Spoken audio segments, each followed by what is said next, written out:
El aprendizaje de la nación es el último libro de Carolina de Belaunde y Mariana Eguren, investigadoras del Instituto de Estudios Peruanos. Hoy me acompaña en el 17º episodio Mariana Eguren, distinguida lingüista por la Universidad Católica y magíster en la Universidad de Pensilvania.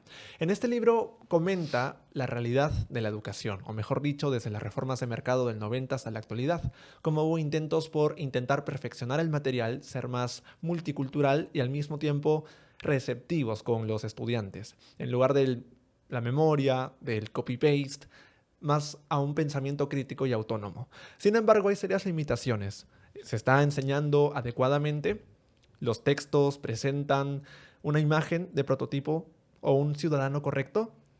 Alguna de estas interrogantes se desarrolla en este libro. Por ello, sin más preámbulo, doy la bienvenida a Mariana Eguren. ¿Cómo estás, Mariana? Gracias, muy bien, gracias por la invitación. ¿Cómo surge, en primer lugar, el aprendizaje de la nación? O mejor dicho, ¿cómo así una historiadora y una lingüista deciden contribuir en un proyecto en conjunto?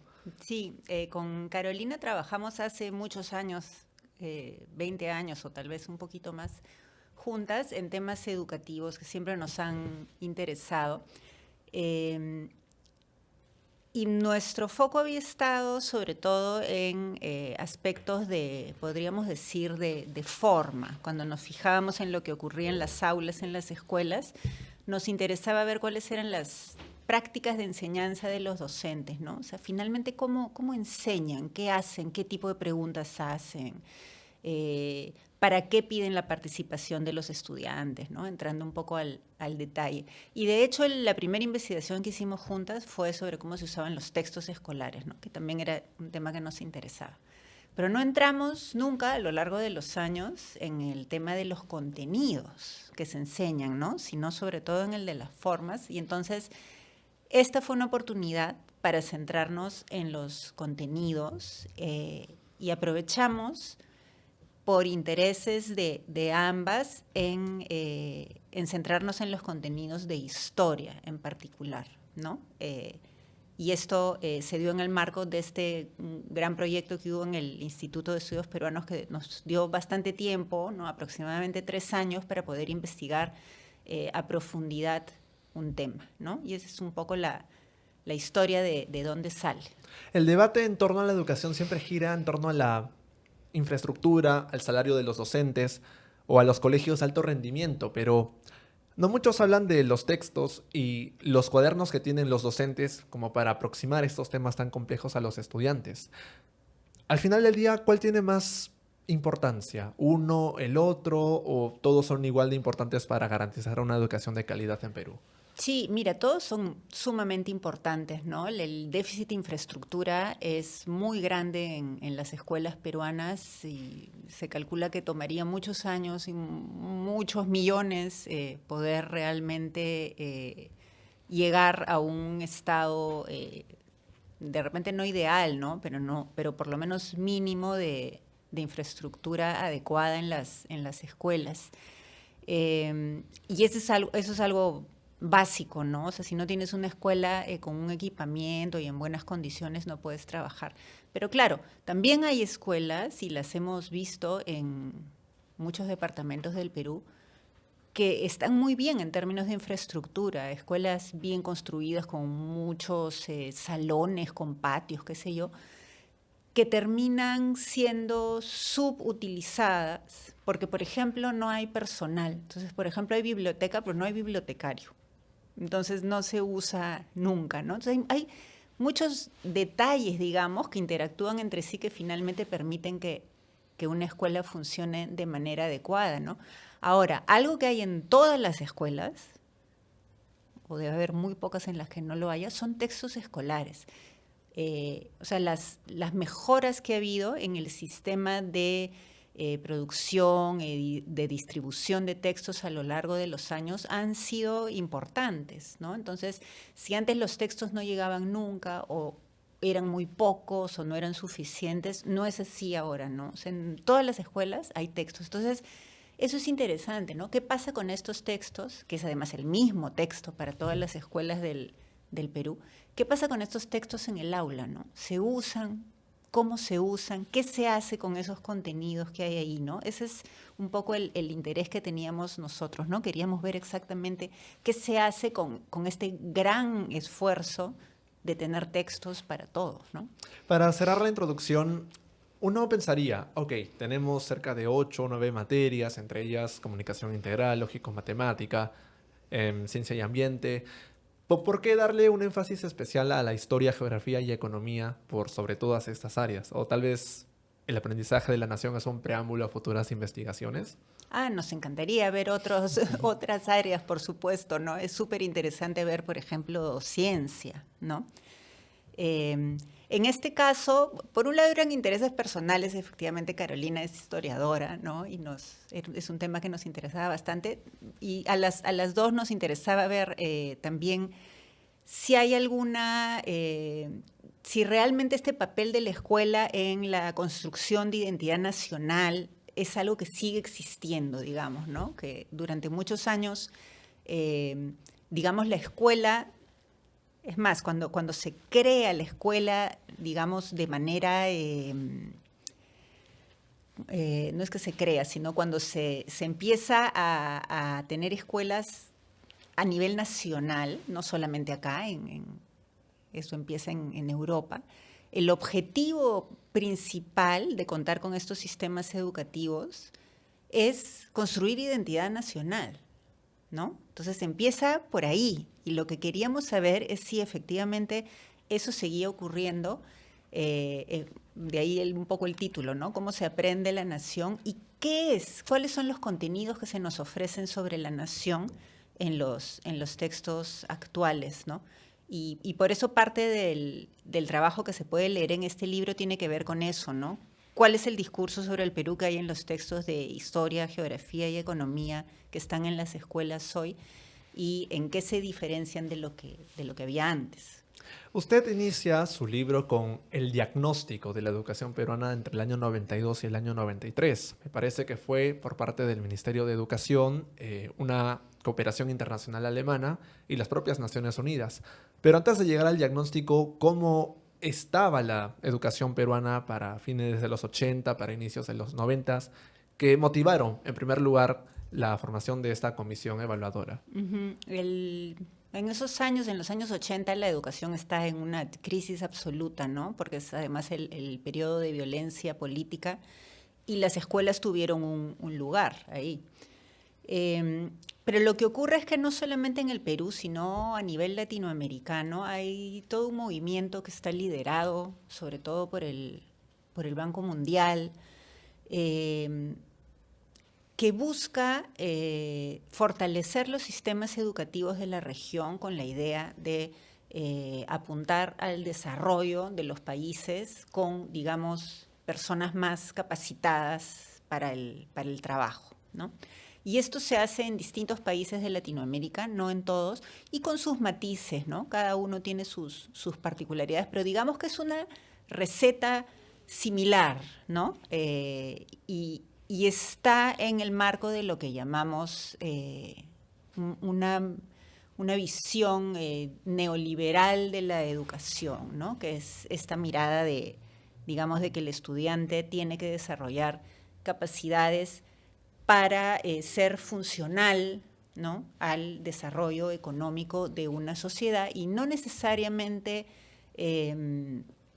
una educación, digamos, orientada a fines más justamente de construcción de identidad nacional, El bien común, ¿no? Tal vez.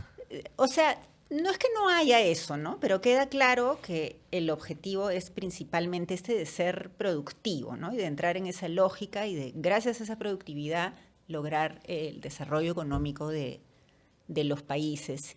Y es en ese contexto que se hace el diagnóstico de la educación peruana.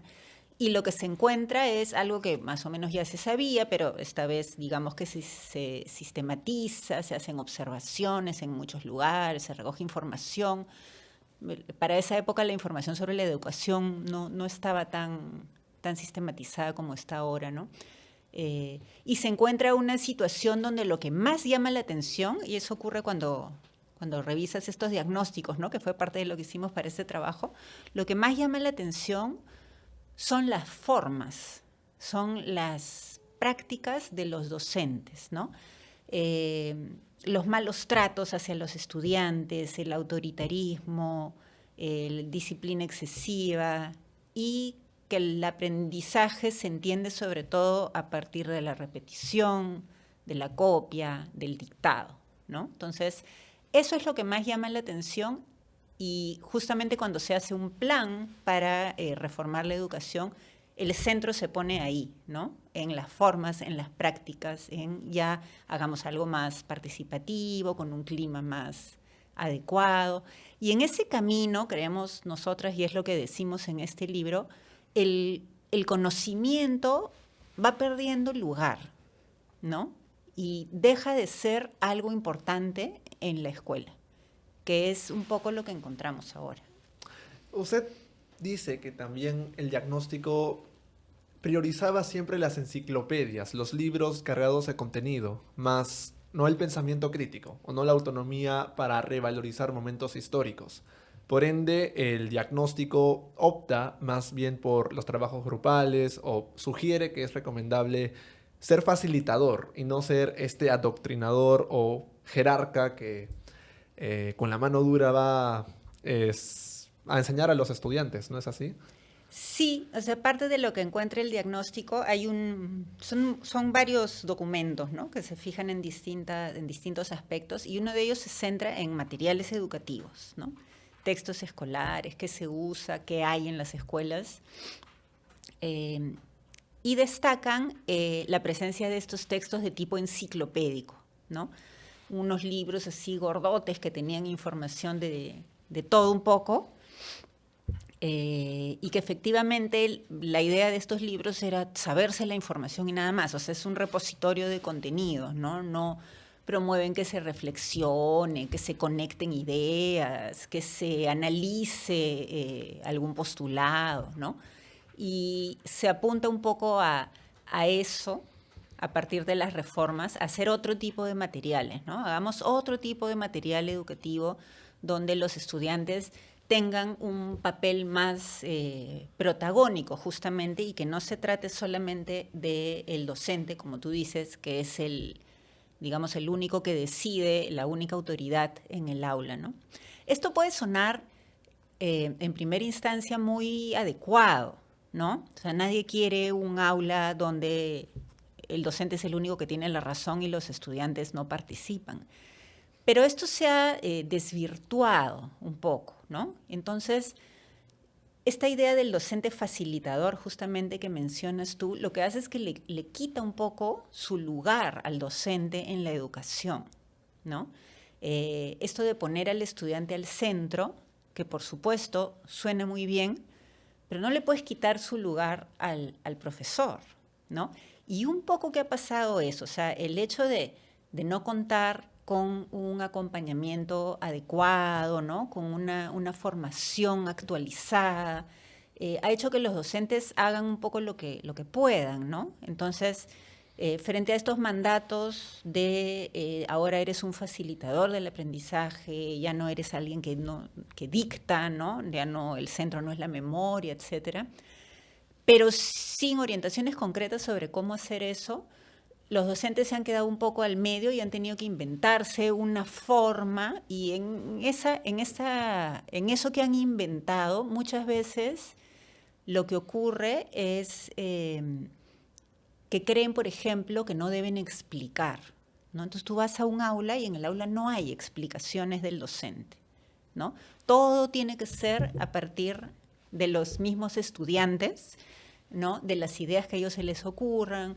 en grupo, etcétera. Todo eso está muy bien, pero el docente muchas veces no dialoga con esas ideas, ¿no? O sea, es como que la participación por la participación. Entonces, que hablen entre ellos, que discutan, que presenten un trabajo, que hagan una exposición, pero no te queda claro para qué, no sabes, no tienes retroalimentación por parte del profesor respecto de si eso que se ha presentado es adecuado, ¿no? Si tiene una buena base, está fundamentado, ¿no? Es más, la retroalimentación de los docentes muchas veces se centra solo en aspectos formales, ¿no? En cómo presentan el trabajo, si hablan con un adecuado tono de voz, si el papelógrafo está bien decorado y cosas así, ¿no? Entonces, hay ahí un tema con el enfoque que se empieza a usar a partir de las reformas, que es este enfoque socioconstructivista, que es muy difícil de aplicar de una manera productiva si no tienes un docente bien formado y si no tienes estudiantes que tengan ya alguna base, digamos, cultural que traen de la casa, por ejemplo. Ninguna de esas dos cosas ocurre acá. Entonces, digamos que es una receta que acaba mal muchas veces, ¿no? Antes de continuar con las preguntas y tal vez para ayuda de la audiencia, ¿a qué nos referimos con socioconstructivista al momento de enseñar? Sí, es digamos, el enfoque que se plantea, por ejemplo, en el currículo respecto a cómo debe darse la enseñanza y cómo se piensa que es el aprendizaje, ¿no? Entonces, la idea es, por ejemplo, que antes de este enfoque socioconstructivista había otro enfoque más centrado justamente en la memorización, ¿no? En la repetición, y ahora con este enfoque socioconstructivista que está basado en postulados de la psicología, ¿no? Investigaciones sobre cómo se da el aprendizaje, etcétera, pero digamos que muchas veces se simplifica bastante la manera en que se entiende este enfoque en la educación, ¿no? Lo que se busca, lo que se piensa es, uno aprende en colaboración con otra persona, ¿no? Uno no aprende solo, aprende porque va interactuando con los demás y en ese camino se va construyendo nuevo conocimiento, ¿no? Entonces, eso es un poco la base central. Entonces, la idea es que lo que haga el profesor en el aula o la manera en que están elaborados los textos escolares debería ser funcional a esta manera de entender la enseñanza y el aprendizaje, ¿no? Como algo que florece gracias a la colaboración, a la interacción y que está en permanente construcción, ¿no? Que no es algo fijo, dado, que simplemente se transmite. Claro. Y ahora, regresando un poco al diagnóstico, cuando cae el Fujimorato y volvemos al régimen democrático, hay intentos por intentar diseñar una currícula nacional eficiente y pluricultural. Por ejemplo, usted menciona la Ley General de Educación del 2003, menciona el Diseño Curricular Nacional del 2006, pero el problema parece que todavía persistía. ¿Qué es lo que faltaba o qué es lo que se hizo mal durante este periodo democrático en el que se intentaron hacer reformas con respecto a las falencias del sistema educativo? Mira, yo te diría que en realidad la gran reforma fue la de los 90 y que después de esa ha habido, digamos, distintos énfasis, pero nadie cuestiona el enfoque actual. Y eso ocurre desde los 90. O sea, nadie cuestiona el socioconstructivismo, ¿no? Nadie cuestiona que esa sea la manera en que hay que enseñar en las aulas. Y eso lo encuentras en el currículo actual, que después de muchos años, o sea, desde las reformas de los 90 hasta ya bien entrados los 2000, recién se cuenta con un currículo aprobado, ¿no? El 2016, 2017, y responde a este enfoque. Entonces, a veces hay un poco más de énfasis según quienes están a cargo del Ministerio de Educación o qué tanta fuerza, digamos, tienen en determinado periodo político.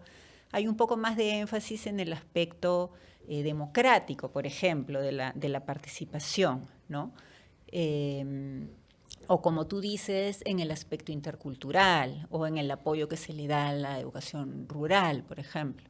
En otros periodos hay un poco más de énfasis en ser más eficientes, ¿no? O en tener escuelas orientadas a los que tienen mayores capacidades, que son, por ejemplo, los colegios de alto rendimiento, ¿no? O sea, ese es un tema álgido, por ejemplo, ¿no? O sea, entre la gente dedicada a la política educativa están los que claramente están a favor y los que están en contra, ¿no? De ese tipo de iniciativa. O sea, algunos piensan que es lo más adecuado y otros piensan no. O sea, la cantidad de inversión que supone un colegio de alto rendimiento podría usarse más bien en los que están peor, ¿no? En las escuelas rurales que tienen menos recursos, escuelas bilingües, interculturales, ¿no? Y más bien tratar de usar los recursos en disminuir la brecha que hay, ¿no? Entre los que están mejor y los que están peor. Entonces, una iniciativa como los colegios de alto rendimiento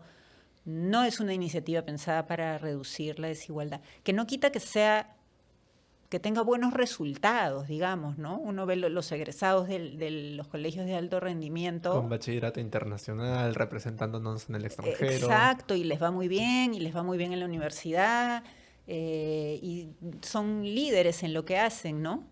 O sea, idealmente lo bueno sería tener recursos para eso y también para reducir la brecha, sí. ¿No? Y la cosa es dónde prefieres, por dónde quieres comenzar, a qué le quieres poner más fuerza, ¿no? Claro, aquí en los textos escolares de ciencias sociales remarca 3 atributos. El territorio peruano visto como un espacio en el cual hay diversidad, hay recursos que explotar y hay poblaciones a que defender. La rivalidad histórica al momento de independizarnos o la guerra con Chile, y finalmente lo que nos hace sentir orgullosamente peruanos, como la música o la gastronomía, que le dedica un subtópico especial. Sí.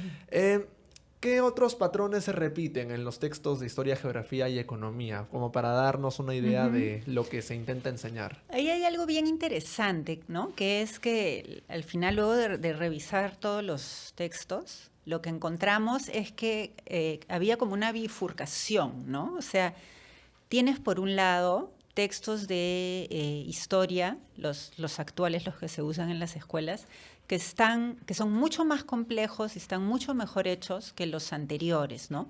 Por ejemplo, tienen información actualizada con avances de la academia, ¿no? No es simplemente, digamos, un poco los lugares comunes que se pueden tener sobre la historia, ¿no? Sino que se trata de presentar las cosas de una manera más balanceada, los puntos de vista de unos, de otros. Es una visión compleja sobre el país, ¿no? Y justamente el currículo en la parte de historia apela a eso, ¿no? O sea, lo que busca un poco es que los estudiantes piensen como historiadores, ¿no? Y entonces que sean capaces de, por ejemplo, de evaluar la calidad de una fuente para saber, no sé, pues los cronistas. O sea, yo debo creerme al pie de la letra lo que dice un cronista, lo que él dice, así era en el imperio de los incas, o tengo que pensar, bueno, este cronista es español, él venía de una sociedad muy distinta, con una estructura distinta, y probablemente lo que está tratando de hacer es usar sus categorías para entender lo que ocurre en otro lado, ¿no? Y ahí hay una serie de choques, ¿no? Entonces, cosas así, por ejemplo, los libros actuales permiten hacer, lo cual es interesantísimo, ¿no? Ahora, paralelamente a eso, tienes el discurso Marca Perú, ¿no? Que está claramente también en los libros, ¿no? Y donde todo es motivo de celebración, ¿no? Y la cultura y la historia y la riqueza geográfica terminan siendo una suerte de recurso para el desarrollo económico, ¿no? Y no mucho más que eso en ese discurso, ¿no? Y la gastronomía es claramente el ejemplo mayor de eso, ¿no? Y hay que tener en cuenta que estos libros que analizamos, que son los que están ahorita en las aulas, porque es un tema aparte, pero hace muchos años que no se actualizan los libros, en parte porque hay muchos problemas con el Congreso, por ejemplo, o sea, siempre hay peleas sobre por qué han puesto esto, por qué no han puesto otro. Y también las cabezas del Minedu están rotando a cada instante. Además, sí. Y nadie se quiere hacer responsable a veces, ¿no? De lo que puede pasar. porque pusiste tal cosa y es un juicio porque, ¿no? Son temas que no deberían estar, qué sé yo. Pero bueno, estos libros que hay ahora son de la época del boom de la economía peruana, o sea, de la época del éxito total. No es claramente lo mismo que estamos viviendo ahora en estos años, ¿no? Entonces, ahí se siente un desfase, ¿no? Entre este discurso tan optimista, celebratorio y además que te llama a la acción porque explícitamente te ponen en el papel de emprendedor y de vendedor de tu nación, ¿no? O sea, tú tienes que vender el Perú, tú tienes que ser un emprendedor. Y entonces la cultura peruana es un excelente recurso para eso, ¿no? Y en el libro lo que encontramos, en parte del análisis que hicimos fue también ver los contenidos de Aprendo en Casa. Y en Aprendo en Casa eso es clarísimo, ¿no? O sea, este discurso sobre el Perú, esta representación del Perú, marca Perú, es prácticamente lo único que hay. Mientras que en los libros tienes eso, pero también tienes esta representación compleja, históricamente rica, ¿no? Entonces ahí la pregunta que nos hacemos es, bueno, ¿y con qué se van a quedar los estudiantes, ¿no? Con estas dos imágenes que hay. Y el tema es que debido a las dificultades que tienen los docentes para trabajar con temas complejos, porque no han sido formados y no han sido acompañados para eso, lo más probable es que se queden solo con lo otro, pues con la versión, digamos, simplificada, ¿no? Y no con la versión compleja, que también es importante y también es interesante. En marzo del 2020, para retomar el punto de Aprende en Casa, se suspenden las clases, se intenta aproximar los textos complejos a un formato audiovisual en TV Perú, en páginas web.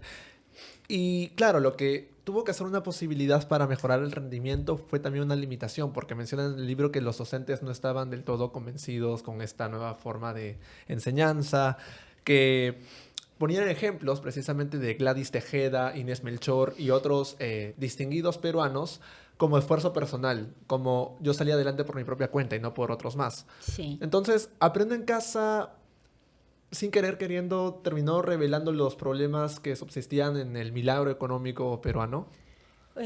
Sí, tal vez un poco lo podrías decir así, ¿no?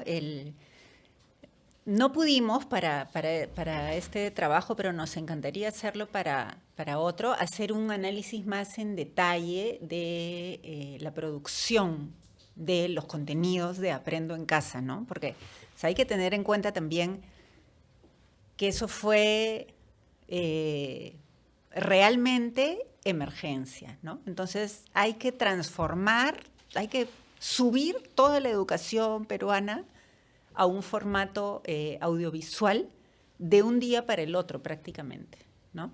Entonces los contenidos se tomaban de donde se podía, ¿no? Entonces había muchas cosas que estaban hechas ya, que podían tomarse de algunas universidades que tenían algunos contenidos o de ministerios que tenían algunas cosas audiovisuales hechas. Y entonces ahí era un poco, bueno, esto es lo que hay, esto vamos a usar, ¿no? Entonces, yo no me sentiría cómoda de decir, digamos, que hubo una intencionalidad muy clara en Aprendo en Casa para presentar el país de tal manera o de tal otra, porque realmente tenían que apelar a lo que hubiera en un contexto de absoluta emergencia, ¿no? Ahora, lo que se ve es eso, ¿no? Que frente en esta situación de crisis, a lo que apelaron es a esta versión hipersimplificada del país, ¿no? Ahora, en el segundo capítulo, El Perú en la práctica, usted menciona que los docentes, al ver el material, claro, intentan replicarlo, pero se ven con limitaciones. Una de estas limitaciones es que no aborda la realidad regional de su respectivo departamento. Y por ende, cuando un texto hablaba de Ucayali y la deforestación, hablaba más de su ciudad, de su provincia, y por ende se olvidaba un poco de lo nacional y se priorizaba lo local. ¿Qué otras dificultades se pueden observar en la práctica? Sí, ese es un tema bien, bien interesante, ¿no? Que Lo hemos observado a lo largo de los años al conversar con los docentes y al observar las aulas en las que trabajan, y que nos atrevemos a decir que es una suerte de coartada. O sea, el docente no quiere trabajar con contenidos que no sean contenidos de su localidad o de su región, ¿no? Esto ocurre sobre todo fuera de Lima, ¿no? En Lima no tanto, porque Lima, mal que bien, es, digamos, Todas las es sangres, todo o sea, el es microcosmos el del Perú. discurso nacional, digamos, es un poco Lima, ¿no? Pero como tú dices, el profesor de Ucayali, por ejemplo, no quiere trabajar algo que habla del volcán Misti. O sea, ¿por qué? ¿No? Yo no tengo nada que ver con eso. Pero llegan al extremo de decir que los estudiantes no lo van a entender, ¿no? Que si trabajas con, no sé, pues lees un texto sobre el lobo marino, no van a entender, porque acá no hay. Cosa que no es cierta tampoco, ¿no? Entonces, al final, lo que interpretamos es que los contenidos están muy, sobre todo los contenidos sobre el Perú, ¿no? Hay otro tipo de contenidos, ¿no? Pero los contenidos en los que se apela al Perú, los docentes, digamos, les gustaría que fueran una forma de reivindicación de su identidad local, de su identidad regional. Y muchas veces sienten que eso no está presente. Ahora, y creo que ponemos el ejemplo ahí en el libro, ¿no? Que hicimos unas entrevistas sobre el mismo texto, ¿no? O sea, había un docente de, digamos, de Arequipa y otro de Iquitos, que se referían al mismo texto, y el de Iquitos decía, no hay nada sobre la Amazonía, y el de Arequipa decía que todo era sobre la Amazonía, ¿no? Y era lo mismo. Entonces, claramente hay algo más ahí, ¿no? Pero es un tema bien interesante de analizar, ese al que no le hemos dado tanto peso para esta publicación, ¿no? Pero este tema de la necesidad de reivindicación, ¿no? Es como que el contenido, el hecho de que el contenido sobre mi localidad o sobre mi región entre al texto escolar le da peso, ¿no? Le da importancia, y yo me siento reivindicado. Entonces, ese tipo de cositas a veces uno no piensa, ¿no? Cuando se hacen los textos y qué sé yo, pero son toda una serie de detalles, digamos, que tienen impacto, ¿no? En los docentes y en los estudiantes. Otro error que se comete en la práctica es al momento de participar. Ustedes hicieron un trabajo de campo en Cusco, en Iquitos y en otras regiones del Perú. Y claro, al momento de alzar la mano, uno esperaría una respuesta más o menos construida, independiente de lo que dice el texto, pero lo que hacen los estudiantes es literalmente leer todo lo que está en la línea y el profesor felicitar esa lectura automática. ¿Qué hace? Sí, eso se ve bastante, ¿no? Y esto se conecta con lo que hablábamos al principio de lo que encontraba el diagnóstico, ¿no? Esta memorización y qué sé yo. Claro, ahora tienes participación, efectivamente, trabajos en grupo, preguntas. Es muy frecuente, ¿no? Es rara el aula donde no veas trabajos en grupo o no veas que el docente pide a los alumnos que participen. Pero es como que su participación diera igual, ¿no? Entonces, si dice exactamente lo mismo que dice el libro, perfecto. De repente, si dice otra cosa, también. O sea, lo que importa es que ha participado, ¿no? Pero es bien interesante que no, en general, el contenido nunca se trabaja, se analiza, se le da vuelta, se relabora, se cuestiona. Eso no lo hemos visto, y hemos visto muchísimas aulas y no lo hemos visto prácticamente en ninguna parte, ¿no? O sea, sigue siendo la repetición, siguen siendo la repetición y la copia, dos estrategias bien presentes en las aulas peruanas a pesar de todos estos cambios, ¿no? Con otra vestimenta, digamos, pero finalmente es repetición y copia. Un último error que usted menciona es que los docentes no pueden desarrollar todo el tema de los cuadernos personales y también de los libros publicados porque no tienen horas suficientes. Es decir, a veces le queda muy corto y por ello solo va una explicación y un papelote o una exposición grupal. ¿Qué tan cierto es que no se le da el tiempo necesario a historia, geografía y economía? Sí, eso es así, es verdad. O sea, tienen aproximadamente 3 horas a la semana y son 3 cursos metidos en uno, ¿no? O sea, antiguamente historia era un curso, o sea, historia del Perú era un curso, historia universal era otro, geografía era otro, economía era otro. Ahora todo eso es uno y solo tiene 3 horas a la semana, ¿no? O sea, es realmente poco. Y la mayor parte de horas están dedicadas a comunicación y a matemática, ¿no? Entonces, por las mejores intenciones que tenga el profesor de hacer un buen trabajo, efectivamente el tiempo es sumamente limitado, ¿no? Y acá hay otro tema que es que cada vez hay más exigencias en términos de la formalidad de los documentos que tienen que presentar los docentes, por ejemplo, los documentos de planificación, ¿no? Documentos de planificación de la clase, o tienen que cumplir con una serie de cosas, llenar información en plataformas del Ministerio de Educación. Todo eso es sumamente útil. Para nosotros los investigadores es muy útil también porque tenemos información que antes no teníamos, ¿no?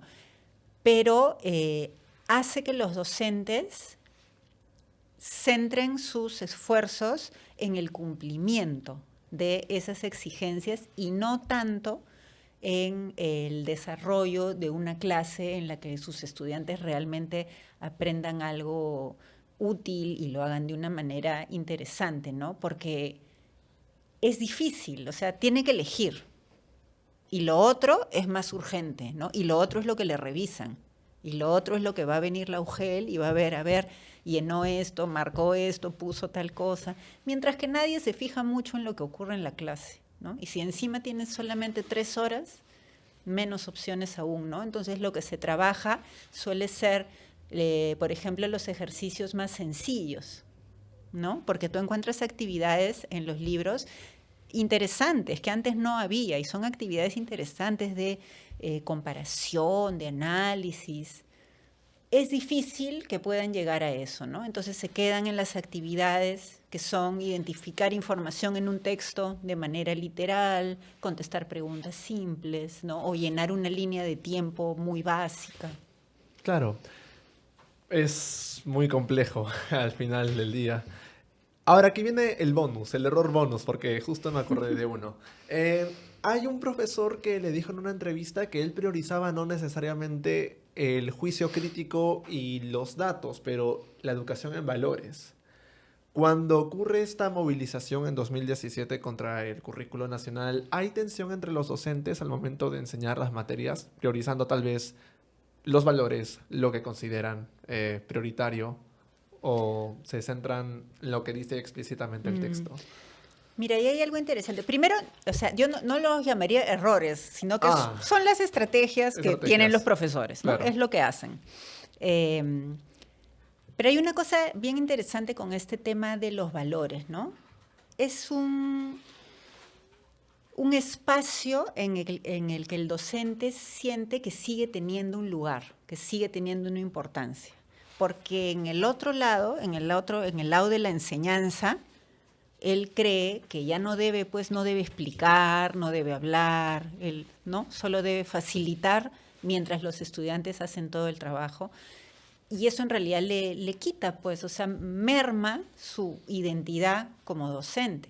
Pero en el lado de los valores, eso se mantiene y nadie lo cuestiona, ¿no? O sea, nadie cuestiona que el maestro debe ser un modelo de vida o que tiene que preocuparse por inculcar ciertos valores en los estudiantes. De hecho, hay todo un tema con, digamos, la oposición entre familia y escuela, ¿no? Muchas veces la escuela culpa a las familias de la situación de los estudiantes, ¿no? No los acompañan, no les revisan las tareas, no vienen a las reuniones, cosas así, ¿no? Entonces, el tema de los valores siempre va a destacar por eso, ¿no? Porque es un aspecto en el que el docente siente que tiene lugar. Ahora, lamentablemente, eso tiene la consecuencia de que cada vez el conocimiento se reduzca todavía más, porque ahí debes haber visto en el libro esas citas de los docentes, ¿no? Que decían, O sea, ¿para qué les vamos a enseñar esas cosas si está todo en Google? ¿No? O sea, todo está en Internet. Y ahora en ChatGPT que Y te lo ahora responde. peor en ChatGPT, ¿no? O sea, ¿para qué le voy a enseñar? Lo que hay que enseñarle es a ser buena persona, a preocuparse por los demás, ¿no? A ser honesto, respetuoso. Me gustaría profundizarlo, ¿no? En otro estudio, porque es bien, bien interesante, ¿no? Encontrar cómo han construido este lugar los docentes y se han posicionado bien ahí frente al otro sitio que les ha quitado piso, ¿no? Claro. Y ya para terminar con el segundo capítulo, menciona usted que en el Perú, o al menos en la realidad, los estudiantes, claro, intentan hacer trabajos grupales, intentan seguir las indicaciones del libro, pero a veces el libro pide preguntas que no necesariamente están, o mejor dicho, piden preguntas que no explayaron lo suficiente. Entonces hay un desnivel en torno a lo que se pretende como aprendizaje esperado y lo que se encuentra en realidad el alumno. Muy poca información, muy pocas referencias. Es que, mira, yo no sé si diría que es necesariamente problema de los libros, sino que eh, se espera que el docente también contribuya, ¿no? Pero, como hemos estado hablando en la pregunta anterior, el docente no sabe hasta dónde tiene que contribuir y sospecha, ¿no? Sospecha de que cualquier contribución suya va a ser mal vista, ¿no? Porque eso no es ser facilitador, ¿no? Eh, y entonces ahí puede que encuentres algunos vacíos, ¿no? Porque, o sea, es esperar que el alumno haga todo solo, que no es la idea tampoco, ¿no? La idea es que sea, o sea, la facilitación del docente no es solamente decirles que armen grupos, que contesten una pregunta y que presenten un papelote y lo expongan oralmente, ¿no? O sea, también tienen que contribuir con lo que ellos saben y con su expertise, digamos, para saber qué hacer con los contenidos que se trabajan en la escuela, ¿no? Pero eso es muy precario ahora, ¿no? Ahora, para pasar al tercer capítulo, ¿qué tipo de escolares estamos enviando a las universidades cuando observamos estas cuatro falencias y una observación como la educación en valores? ¿Cómo terminan los alumnos peruanos quinto de secundaria? Cuando tienes vacíos, cuando tienes... Bueno, ahí sí ves las pruebas PISA, ¿no? Que son las que evalúan a los estudiantes cuando tienen 15 años. Es más o menos poco antes de terminar el colegio. Eh, Estamos bastante mal, digamos, a pesar de que continuamente estamos mejorando. Y eso es algo que también hay que destacar, ¿no? O sea, siempre hay una mejora.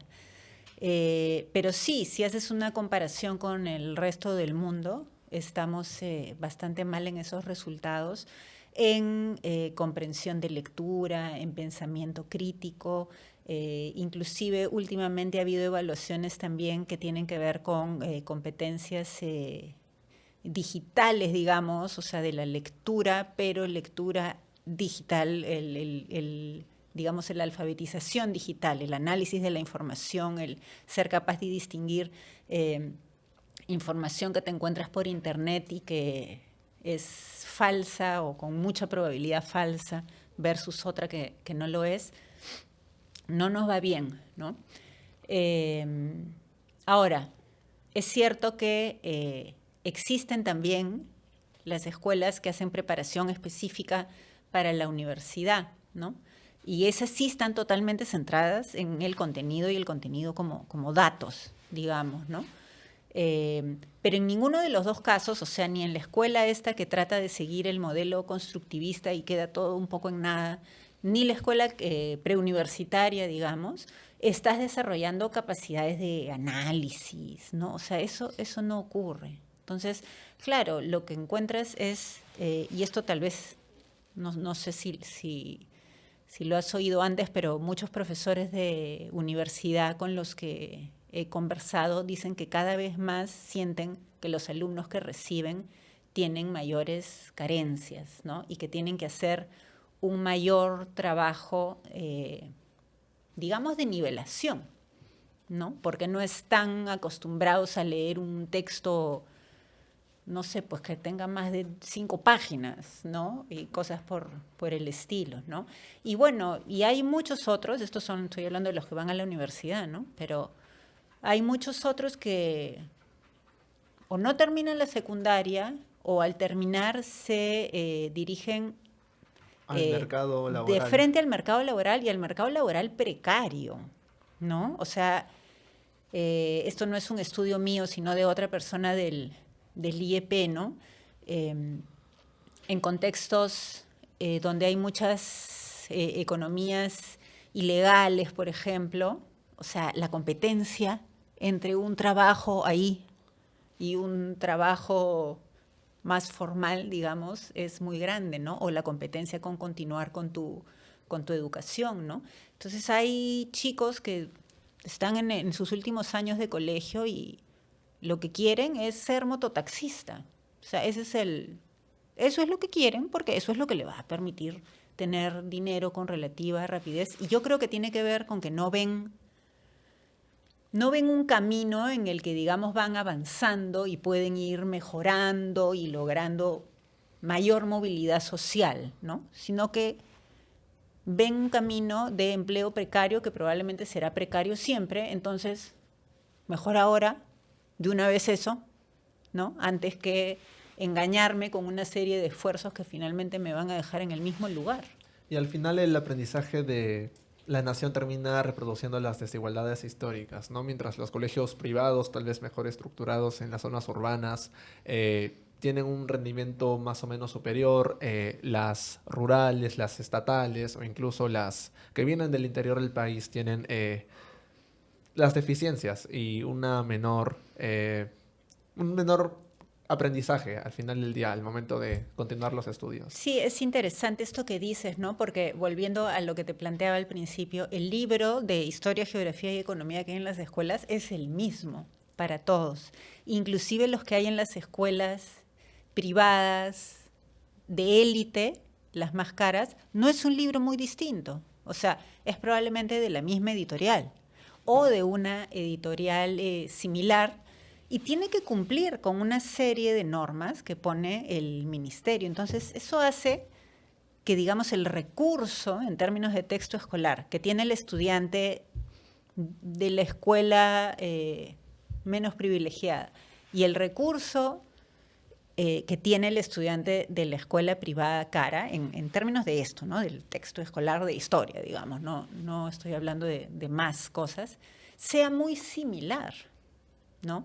Pero ¿qué se hace con ese recurso? ¿No? O sea, ¿qué posibilidades tienes de hacer algo con él?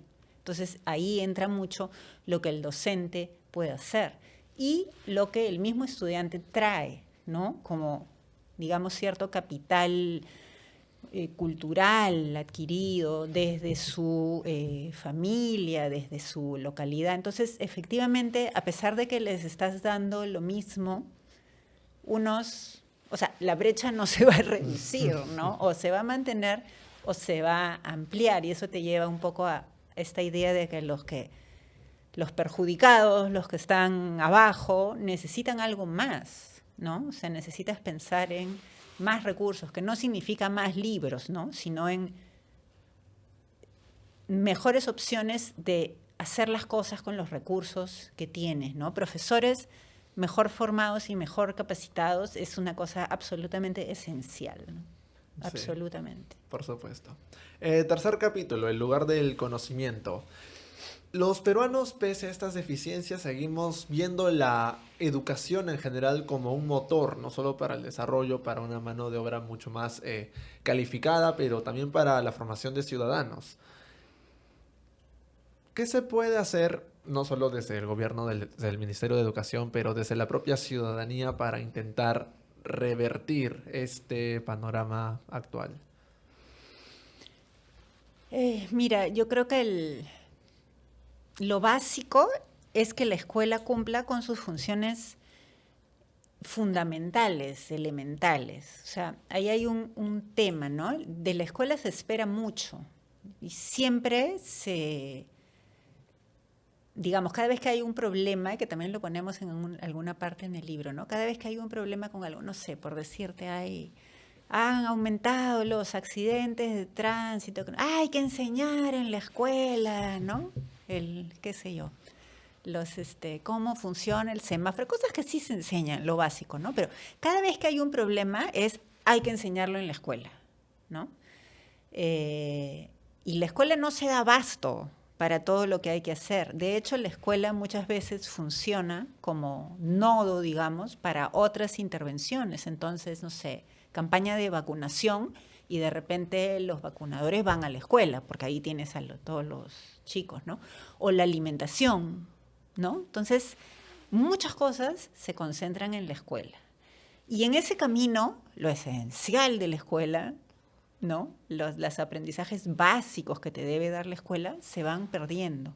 Entonces, yo pienso que esa es una cosa básica, o sea, para que tú como ciudadano sientas que vives en una sociedad que te tiene respeto, que te considera como ciudadano y que, digamos, espera que te puedas desarrollar en esta sociedad de una manera adecuada. O sea, lo mínimo que deberías sentir es que, bueno, me han dado algunas herramientas, ¿no? O sea, la escuela me ha dado herramientas. Tengo confianza en esta institución que me ha dado herramientas.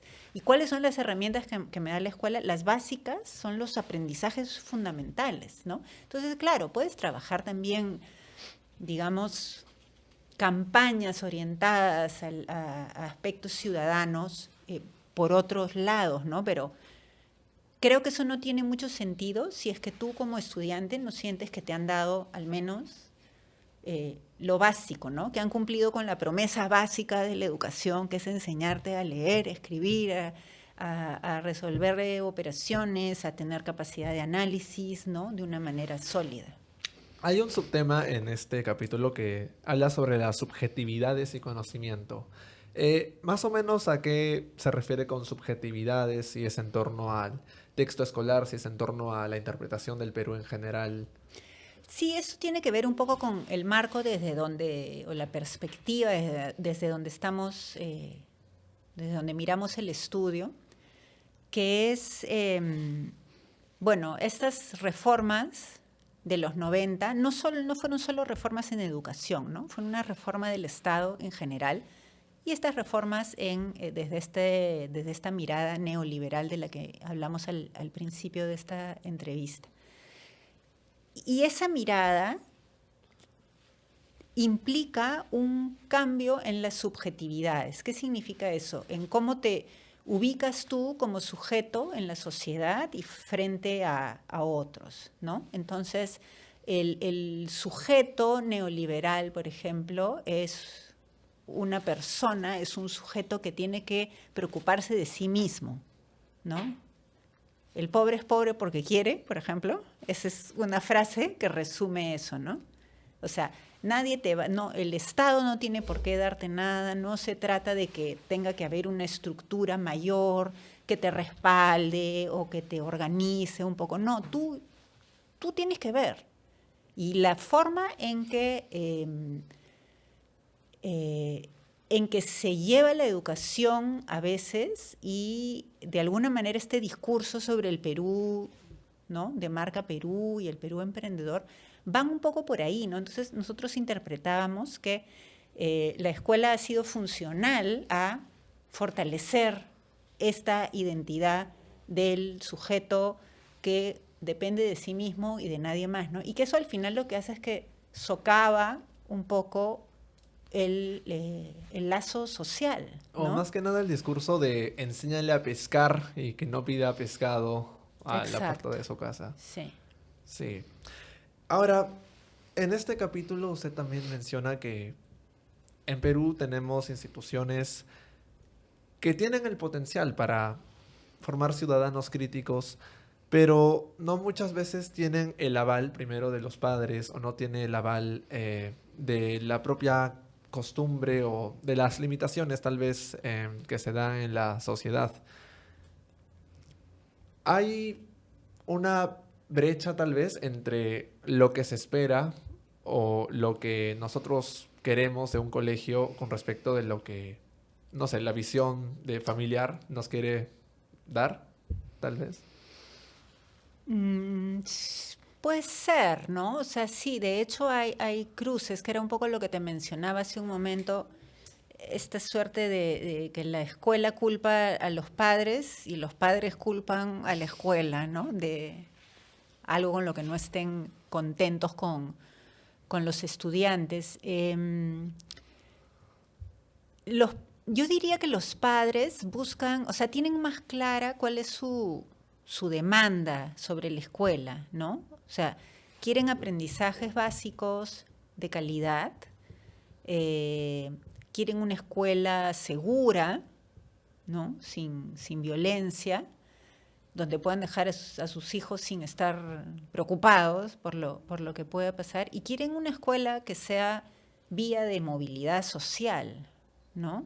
O sea, yo te estoy dando educación, ¿no? Lo único que te puedo dar es educación, o lo único que te puedo dejar es educación. Esa frase refleja un poco eso, ¿no? Tengo la confianza en que la escuela, la educación te va a permitir cierta movilidad social. Eso yo creo que los padres lo tienen bastante claro. Y vuelvo un poco a lo que decía hace un ratito, ¿no? La escuela no lo tiene tan claro ahora, qué es lo que tiene que brindar entre la cantidad de funciones que se le asignan, algunas que tienen que ver con educación y otras que no, entre las demandas burocráticas que tienen ahora directores y profesores, que son realmente bien fuertes, y entre la falta de acompañamiento a los docentes al respecto de cómo funciona este enfoque que, o sea, ya decir que es nuevo sería mucho porque ya tiene muchos años, pero realmente nunca recibieron un buen acompañamiento respecto de cómo trabajar en esa línea, ¿no? ¿Es posible cambiar la visión del peruano o lo que se espera de un peruano ciudadano como ser emprendedor, ser autónomo, sabiendo que en sí nuestro propio modelo económico sigue priorizando esta estructura? Es decir, sé un inversionista, involúcrate en el mercado, sal a competir. ¿Se puede cambiar la narrativa de la escuela sabiendo que todavía estamos con un modelo económico, con una constitución que prioriza las reformas de mercado? O sea, digamos, si la escuela puede ir por otros caminos que no necesariamente son el camino del Estado en general. Mira, es todo un tema, ¿no? Era parte de las preguntas que nos hacíamos al iniciar este estudio. Si el Estado considera o sigue considerando a la escuela como un vehículo para transmitir su proyecto de nación, ¿no? O sea, nosotros como Estado del Perú creemos que el Perú debe ser de tal manera y tenemos que formar, por decirte algo simplificado, emprendedores, empresarios de sí mismos. ¿Podemos usar la escuela para estos fines? ¿No?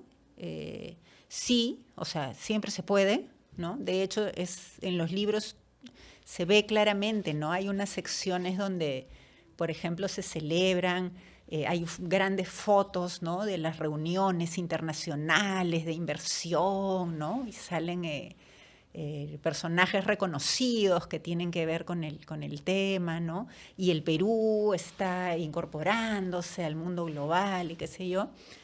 O sea, sí se utiliza, se puede ir por otro lado, sí, o sea, es un poco lo que decimos, ¿no? O sea, en el mismo libro de Historia, Geografía y Economía hay dos caminos.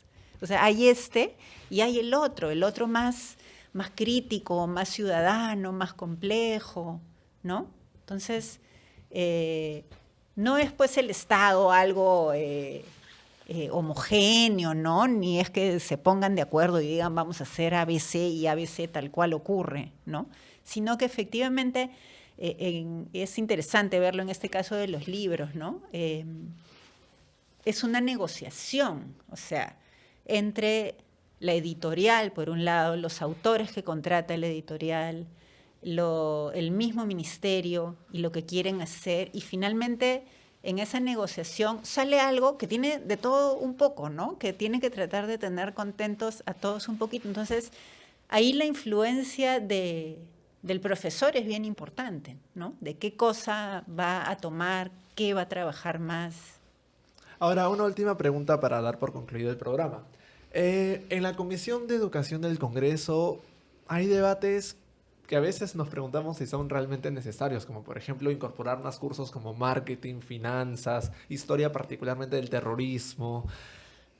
Agregar más cursos a la ya incompleta malla curricular va a solucionar, va a contribuir o por el contrario va a remarcar estas falencias que actualmente tenemos.